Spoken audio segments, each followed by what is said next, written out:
할렐루야. 오늘은 중고등부 헌신 예배로 드려집니다. 저희 아이들 예쁘죠? 저는 제가 결혼도 안 했고 애도 없는데 왜 이렇게 예쁜지 모르겠어요.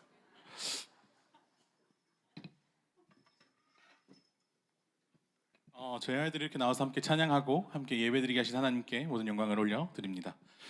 우리 성도님들께서는 동료 중에 내 동생 곱슬머리라는 동료를 아십니까? 내 동생 곱슬머리 개구쟁이 내 동생, 이름은 하나인데 별명은 서너 개. 엄마가 부를 때는 꿀돼지, 아빠가 부를 때는 두꺼비, 누나가 부를 때는 왕자님. 랄라랄라랄라랄라. 아시죠? 저희 아이들도 각자의 이름이 다 있습니다. 저도 그렇고. 근데 이 아이들을 부르는 호칭이나 별명은 여러 가지가 있습니다. 이 아이들이 집에 가면 자랑스러운 아들과 딸이고요. 또 누군가에게는 손자와 손녀일 거고, 또 저희 교회에서는 이 아이들을 보면서 다음 세대라고 이야기를 합니다. 그리고 저는 이 아이들을 보면서 너무 사랑스러운 제 친구라고 이야기를 합니다. 이렇게 이 아이들이 정말 다양하게 불리는데, 세상에서 이 아이들이 가장 많은 시간을 보내는 세상에서는 이 아이들을 뭐라고 부르는지 아십니까? 요즘 이 아이들을 MZ세대라고 부릅니다. 들어보셨습니까? MZ세대라고? 이 MZ세대는 90년대 초부터, 그러니까 저부터 시작입니다. 제가 아주 간당간당하게 제가 스타트를 하고요. 그리고 이 아이들까지가 MZ세대라고 불리는데, 이 MZ세대의 특징이 있습니다. 저는 크게 포함이 되지 않는 것 같은데, 이 아이들은 일단 디지털 환경에서 자랐어요. 그래서 핸드폰을 굉장히 잘 사용합니다. 그래서 핸드폰이 더 편하고, 이 아이들은 핸드폰 없이 인터넷 없이 살아가는 인생을 꿈꿀 수 없는 아이들입니다. 그리고 이 아이들은 개인적인 취향과 성향을 굉장히 중요하게 여깁니다. 그래서 그런 기준이나 판단이나 이런 것들이 자기만의 기준이 명확하게 있습니다. 그러다 보니까 이 아이들은 내가 중요한 만큼 너도 중요하니까 우리는 수평적인 관계를 갖자 해서, 예전의 수직적인 관계와는 좀 달리 이 아이들은 수평적인 문화를 선호한다고 합니다. 그리고 이 아이들은 편리함과 간편함, 빨리 할 수 있는 것, 이런 것들을 지향하는 게 MZ세대라고 합니다. 근데 이렇게 살다 보니 MZ세대들은, 저희 아이들이 그렇다는 건 아닙니다. 세상에 있는 MZ세대들은 자신이 스스로 내린 결정에 따라서 행동하고 살아간다고 합니다. 자신이 옳다고 여기는 것을 기준 삼아서 그것을 위하여 살아가는 세대, 그리고 그 기준이 너무나 명확해진 세대를 이 아이들은 살아가고 있습니다. 오늘 중고등부 헌신 예배로 드려지는 이 예배 가운데 하나님께서 맡기신 소명자로서 이들에게 뜻하시는 바가 무엇이고, 또 하나님께서는 지금 우리 시대를 보시면서 어떻게 정의하시고, 또 다음 세대를 어떻게 준비시키고 하나님의 뜻 안에서 어떻게 살아갈 건지를 함께 나눠보려고 합니다. MZ세대가 살아가는, 자신이 옳다고 여기는 것을 기준하여 살아가는 세대, 굉장히 익숙하지 않으십니까? 그때에는 이스라엘의 왕이 없었으므로 사람마다 자기 소견에 옳은 대로 행하였더라. 기준이 무너진 세대, 본인들이 어떻게 살아가고 있는지, 어떻게 살아가야 할지를 스스로 판단했고 스스로 결정했으며, 이것에 대한 누구의 판단이나 의견조차 거부했던 사사시대의 모습이 이 MZ세대와 굉장히 닮아 있습니다. 이 사사시대는 하나님께서는 긴 침묵으로 일관하는 것처럼 보였습니다. 그리고 하나님의 백성과 더 이상 함께 하지 않는 것 같은 태도를 보이시면서 그들을 향해 침묵하고 계셨습니다. 하지만 우리가 꼭 기억해야 할 것은, 이스라엘 백성들에게는 하나님께서 주시는 은혜가 여전히 있었습니다. 하지만 이 사람들이 각자 자기의 소견에 옳은 대로 행하였기 때문에 하나님이 일하시지 않는 것 같고 하나님이 말씀하시지 않는 것처럼 그렇게 분별하지 못하고 살아가던 시대가 있었습니다. 그리고 오늘 말씀 가운데 그런 시대에 하나님께서는 사무엘이라는 한 사람을 등장시키시고 있습니다. 이 사무엘서를, 사무엘 상하를 쭉 읽어 나가다 보면 분명히 제목은 사무엘인데 등장하는 인물이 다윗이 훨씬 많습니다. 이건 이 정도면 다윗서라고 불려야 될 것처럼 다윗이 너무나 얘기가 많고, 하나님께서 택하신 다윗 왕조에 대한 이야기가 훨씬 많고, 내가 너와 영원히 함께 하겠다라는 약속하신 그 다윗이 굉장히 돋보이게 됩니다. 하지만 우리가 하나님께서 이 사무엘서를 통해 집중하고 계시는 것은, 하나님께서 선지자를 세우시고 그 세우신 선지자를 통하여서 말씀에 따라 가르치고 말씀에 따라 회복시키는, 그러니까 하나님께서 그 나라를 다스리신다라는 내용을 사무엘서에 깊숙이 뿌리 잡고 있습니다. 그러니까 사무엘서의 핵심은 결국 하나님이십니다. 하나님께서 놀라운 기적과 이적으로 아이를 가질 수 없는 여인을 통하여서 사무엘을 출생하도록 하셨습니다. 그리고 이 사무엘이 자라가면서 하나님을 사랑하고 하나님께 귀하게 쓰임받는 아이로 세워나가기 시작하십니다. 오늘 저희가 읽은 사무엘 3장 1절에서 3절 말씀은 이 사무엘의 배경이 되는 말씀입니다.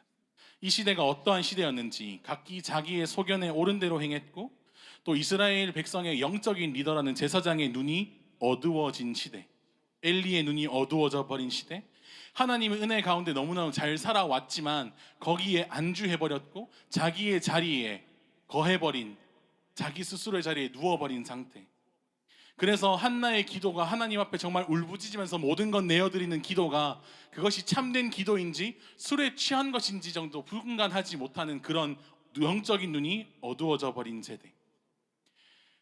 하나님께서 은혜 가운데 이스라엘을 살아오게 하셨으나 자신의 아들들에게 신앙을 잘 전수하지 못한 시대. 하나님의 은혜로 이스라엘 땅을 잘 정복했습니다. 잘 정착까지 했습니다. 하지만 우리가 어떤 민족인지, 우리가 왜 하나님의 말씀과 은혜 가운데 살아야 하는 민족인지는 잘 가르치지 못한, 영적인 안목을 전혀 키워주지 못한 세대가 그 시대였습니다. 하나님께서는 또 엘리 제사장을 통하여서 제사장이라는 직분이 그 아들들로 이어져 가야 하지만, 그 제사장들이 이어져 가는 건 굉장히 중요하지만 어떻게 해야 하는지, 이 제사장이 어떻게 행동해야 하고 하나님과 백성 사이에서 어떻게 살아내야 하는지를 가르치지 못했던, 그런 막중한 책임을 전달하지 못했던, 그런 모든 것이 엉켜버린 그 세대에 오늘 하나님께서는 사무엘을 등장시키십니다. 여호와를 섬길 때에는 여호와의 말씀이 희귀하여 이상이 흔히 보이지 않아서 하나님께서 이 사무엘에게 임하신 것을 단번에 알아차리기도 힘든 그런 어지러운 세상이었습니다. 이걸 통해 우리가 깨달을 수 있는 것은 이스라엘 백성이 얼마나 하나님을 기대하지 않고 살았는가, 그리고 하나님께서 자신의 기준대로 살아갈 때 하나님과 얼마나 어긋날 수 있는가를 너무나 분명하게 오늘 말씀을 통해 보여주심으로써 우리로 하여금, 우리가 지금 다 괜찮은 것 같고 다 좋은 것 같지만 끊임없이 우리를 돌아보지 않으면, 하나님 뜻에 따라 정말 치열하게 살아내지 않으면 우리도 언젠가는 하나님과 정말 무관하게 살 수밖에 없는 연약한 존재임을 오늘 사무엘서를 통해 말씀하고 계십니다. 그런데 하나님께서는 그런 어두운 시대에 그 시대를 그 시대의 흐름에 맞게 그냥 내버려 두시지 않으셨습니다. 하나님께서는 그 가운데 하나님의 빛을 보여주십니다. 우리 함께 사무엘 3장 3절 오늘 읽었던 말씀인데요, 한 번 더 한 목소리로 읽겠습니다. 시작. 하나님의 등불은 아직 꺼지지 아니하였으며 사무엘은 하나님의 궤에 있는 여호와의 전 안에 누웠더니. 아멘. 소망 없는 것 같은 시대에 하나님의 꺼지지 않는 빛이 있었습니다. 누구도 기대하지 않았고 생각조차 하지 않았던 하나님의 역사가 그 어린 한 아이를 통하여 이루어지고 있었습니다. 이제 정착 다 했고 잘 사는 문제, 이것을 그냥 벗어나서 이제 우리가 돌이켜서 우리의 마음이 어땠는가, 우리가 얼마나 하나님과 떨어져서 멀리 살아가고 있는가를 돌아보게 하시면서 하나님께서는 소망의 빛을 던져주고 계시는 겁니다. 3절 말씀에 이렇게 기록하고 있습니다. 사무엘이 하나님의 궤에 있는 여호와의 전 안에 누웠더니. 누구도 하나님의 말씀에 귀 기울이지 않았던 세대, 하나님의 말씀을 분별하지 못한 영적인 안목이 어두워져 버린 세대, 누구도 하나님의 말씀을 절대적인 기준이라고 믿지 않았던 그 시대에 사무엘은 하나님의 말씀, 그 하나님의 말씀을 자신의 기준뿐만 아니라 자신이 누울 수 있는 곳, 자신이 가장 편안하고 가장 안전하게 누울 수 있는 곳으로 하나님의 전에 누워있는 모습을 보여주고 있습니다. 우리에게 하나님의 말씀이 끊어진다면, 하나님의 말씀이 더 이상 우리의 기준이 되지 않는다면 우리가 어디서 그 평안함을 누릴 수 있겠습니까? 우리가 더 잘 사는 것도 중요하고 멋지게 보이기 위해 노력하는 것도 굉장히 중요하지만 거기에 대해 세상의 열심을 쏟는 것이 아니라 우리의 마음을 끊임없이 하나님께로 돌리며 하나님의 뜻이 온전히 우리 자신과 우리 교회 가운데 이루어지는 것을 기도하고 또 소망하며 나아갈 줄로 믿습니다. 이렇게 하나님 말씀 가운데 세워진 사무엘은 이제 스스로를 세우는 것을 넘어 하나님의 나라를 세우기 시작합니다. 그래서 그 나라의 끝에서 끝까지 단에서 브엘세바까지 하나님의 말씀을 전하며 다닙니다. 이 시대는 끝났어, 이 시대는 소망 없어 하고 끝내버리는 것이 아니라 우리가 왜 소망 없게 살았는지, 우리에게 소망이 회복되어야 한다라는 것을 끊임없이 가르치기 시작합니다. 우리가 고민해야 할 부분은 아까 일전에도 말씀드렸다시피 이스라엘에게 소망이 없던 것이 아니었습니다. 그냥 우리의 안목이 어두워졌기 때문에 하나님의 뜻을 집중하지 못했던 것입니다. 그런 사무엘 하나님 말씀에 전하기 시작합니다. 무너져 있었고 누구도 기대하지 않았던 하나님의 뜻을 전하기 시작합니다. 하나님께서 놀라운 역사를 베풀어 주십니다. 이스라엘이 이렇게 고백합니다. 사무엘은 여호와의 선지자로 세우심을 입은 줄 알았더라라고 고백합니다. 그러니까 이게 사무엘이 유명해졌고 인기가 많았고 단에서 브엘세바까지 모든 사람이 사무엘을 알고 있다라는 것을 넘어서 이제 하나님과 무관하게 살았던 그 시대에 하나님의 말씀이 들리고 있다라는 것을 의미합니다. 이렇게 사무엘이 하나님의 쓰임받는 종이 되기 위해서 하나님께서는 이 사무엘을 어려서부터 준비시키셨습니다. 기도로 태어났고 성실하고 충성된 하나님의 종의 모습을 보여주고 있습니다. 사무엘이 그 전에 누웠을 때 하나님께서 사무엘을 부르십니다. 근데 우리가 생각해 보면 자려고 누웠는데 누가 부르면 얼마나 귀찮습니까? 얼마나 짜증이 납니까? 하지만 사무엘은 조금의 단 한 번의 말도 하지 않고 그대로 일어나 엘리를 찾아갑니다. 부르셨습니까? 그리고 또 돌아왔습니다. 또 부르셨습니다. 또 돌아갑니다. 이걸 3번이나 반복합니다. 주인의 음성을 듣기 위하여 준비된 종의 자세, 그것이 사무엘 가운데 있었습니다. 하나님께서 말씀을 전하실 때 엘리의 가족이 얼마나 타락했는지, 하나님께서 엘리의 가정을 심판하겠다라는 메시지, 엘리 밑에 자랐는데 얼마나 그 말을 전하기가 두려웠겠습니까? 그리고 내가 사랑하는 사람에게 그런 안 좋은 말을 전해야 한다는 것이 얼마나 부담이었겠습니까?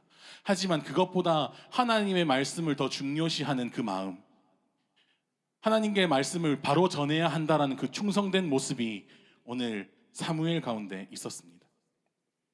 사무엘이 성장하는 모습, 사무엘이 또 교육을 받았던 모습, 그렇게 하나님께서 계속해서 사무엘을 세워가시는 모습을 통하여서 우리는 이 아이들을 어떻게 세워가며 준비해야 할 것인가를 살펴볼 수 있습니다. MZ세대는 자기만 안다, 소망이 없다라고 그냥 쉽게 판단해 버릴 것이 아니라 자녀들과 대화가 되지 않고 이전과 너무 달라져 버렸고 말을 듣지도 않고 이 아이들이 무슨 생각을 하는지 알 수도 없는 그 상황에 한숨을 내쉴지도 모르겠습니다. 하지만 그러나 이때에 우리는 기도해야 합니다. 이 아이들을 위하여 끊임없이 기도해야 됩니다. 그리고 중고등부 얘들아, 너희도 스스로를 위해 기도해야 한단다. 우리가 여기 뒤에 많은 성도님들이 여러분을 위해서 기도해 주니까 와 좋다, 너무 좋다 하고 끝날 게 아니라 여러분도 교회를 위하여 기도하고, 그래서 서로가 서로를 위해 기도해 나가면서 이 교회를 세워 나가야 하는 겁니다. 사랑하는 성도 여러분, 이 세대를 살려달라고, 이 아이들을 하나님의 말씀 위에 올려놔 달라고 우리는 끊임없이 기도해야 합니다. 이 아이들이 인격적으로 하나님을 만나고 경험하는 그때가 올 때까지, 그때가 우리가 생각하는 것보다 조금 더디 와도 우리는 그 기도와 사랑을 끊을 수 없습니다. 나 때는 은혜가 많았다, 나 때는 하나님께서 잔에 차고 넘치도록 부어주셨다, 나 때는 말이야 옛날을 뒤돌아볼 게 아니라 지금 이 아이들을 위해 우리는 기도로 우물을 파야 합니다. 지금은 우리가 기도해야 할 때입니다. 이 아이들을 언제까지 다음 세대라고 그냥 기약하면서 내버려 둘 수 없습니다. 지금 기도하지 않고 지금 돌이키지 않으면 다음 세대는 없습니다. 그래서 이 아이들은 다음 세대가 아니라 지금 세대입니다. 제가 여름 방학 때 이 아이들을 신방을 한번 한 적이 있습니다. 학교에 찾아가 보고 학교에 아이스크림도 사다 주고 각자의 자리에서 어떻게 살아가고 있는지를 한번 살펴볼 기회가 있었습니다. 근데 이 아이들이요, 어린 것 같아도 정말 치열하게 살아갑니다. 이 아이들을 만나려면 일단 해 있을 때 못 만납니다. 해가 져야 저녁이 다 되어서야 지치게 자기 몸만한 가방을 메고 집에 들어가는 거 겨우 만나서 아이스크림 하나 사주고 음료수 한 잔 사주는 게 답니다. 그렇게 치열하고 힘들게 살아갑니다. 그리고 그것이 당연한 세대로 살아가고 있습니다. 하지만 이 아이들이 그렇게 열심을 다해서 공부하고 성적을 위해서 그렇게 살아가는 그 열정과 에너지를 세상에 쏟아버리는 것이 아니라 이 열정을 하나님을 위해 써야 되지 않겠습니까? 하나님의 자녀라고 한다면서 세상과 똑같은 가치와 목적을 가지고 살아가는 것, 그리스도인의 빛과 소금의 역할을 감당해야 한다라고 이야기하지만 내 친구와 믿지 않는 친구와 똑같은 길을 걸어간다면 우리 아이들의 길을 재점검해야 봐야 합니다. 그리고 이 아이들이 재점검하고 잘 살아갈 수 있도록 우리는 끊임없이 붙잡고 기도하고 사랑으로 보살펴 주어야 하는 것입니다. 우리는 많이 불안하고 두려워할 때가 있습니다. 그거는 나이가 어리고 많고 그 나이를 상관없이 우리는 그렇게 살 때가 참 많습니다. 그런데 오늘 우리가 기억해야 될 건 그것은 그냥 우리 눈에, 사람의 눈에 비춰진 현실입니다. 우리의 시선에 너무 집중하다 보니까 하나님이 너무 멀게 느껴졌을 뿐입니다. 하나님은 단 한 번도 하나님의 소망을 우리에게서 거두어 가신 적이 없습니다. 그냥 우리의 상황에, 그 상황이 우리의 소망을 앗아갔고 우리 마음 가운데 죄악됨이 소망을 멀리하게 했고 스스로에게 이제 소망이 없어, 나는 끝났어, 나는 망했어 라고 끊임없이 속삭이게 했습니다.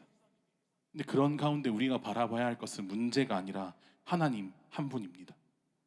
하나님의 역사를 바라보는 것, 하나님께서 우리와 함께 하시겠다는 그 약속을 바라보며 우리의 소망이, 여전히 살아있는 그 소망이 우리에게 있다는 걸 회복하는 것이 지금 오늘 우리 가운데 있기를 소망합니다.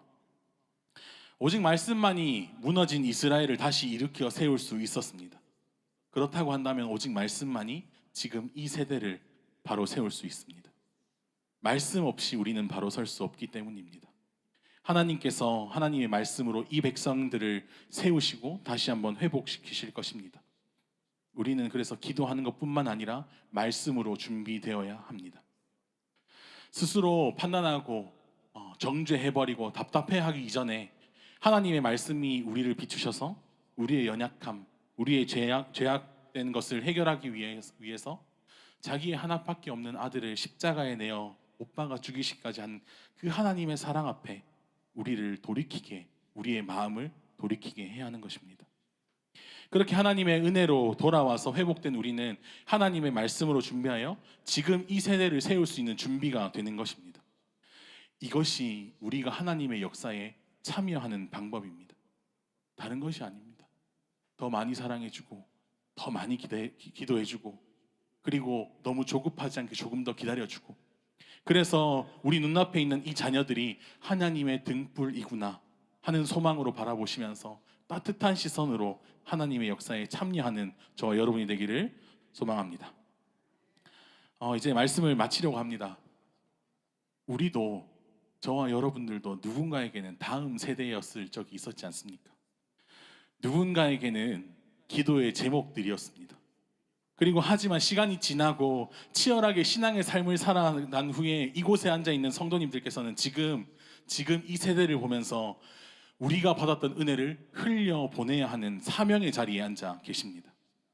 하나님이 우리를 얼마나 사랑하셨는지, 하나님이 얼마나 부족함 없이 우리를 여기까지 인도하셨는지를 되돌아보고 내가 받은 그 사랑과 은혜를 어떻게 하면 이 사랑스러운 게 흘려보낼까를 고민하고 기도하시는 것이 필요할 것입니다. 우리 중고등부 아이들도 좋은 직장을 가지고 좋은 성적, 그 등급 숫자 하나에 울고 웃는 것이 아니라 내가 끊임없이 하나님의 말씀 가운데 나를 비춰보고 내가 믿지 않는 친구와 똑같은 모습으로 살아가지 않는가, 똑같은 목적을 가지고 살아가지 않는가 한번 고민해 볼 필요가 있습니다. 사랑하는 성도 여러분, 지금 이 세대, 지금 세대를 위하여 기도해 주십시오. 그리고 특별히 예수비전교회, 사랑하는 예수비전교회의 교육부서를 위하여 기도해 주십시오. 그래서 우리가 받은 이 은혜가 이 아이들에게 흘려져 갈 수 있도록, 나만 누리고 나는 잘 살았으니까 나는 좋고 나는 하나님 은혜 많이 누렸으니까 됐다가 아니라 그걸 이 아이들에게 흘려보내주고 또 이 아이들이 하나님의 사랑 안에 자라서 또 이 아이들이 이 아이들에게 흘려줄 수 있는 그런 귀한 흘러감의 은혜가 예수 비전교회 가운데 있기를 소망합니다. 우리 아이들이 다시 나와서 함께 찬양할 텐데요. 우리 나주님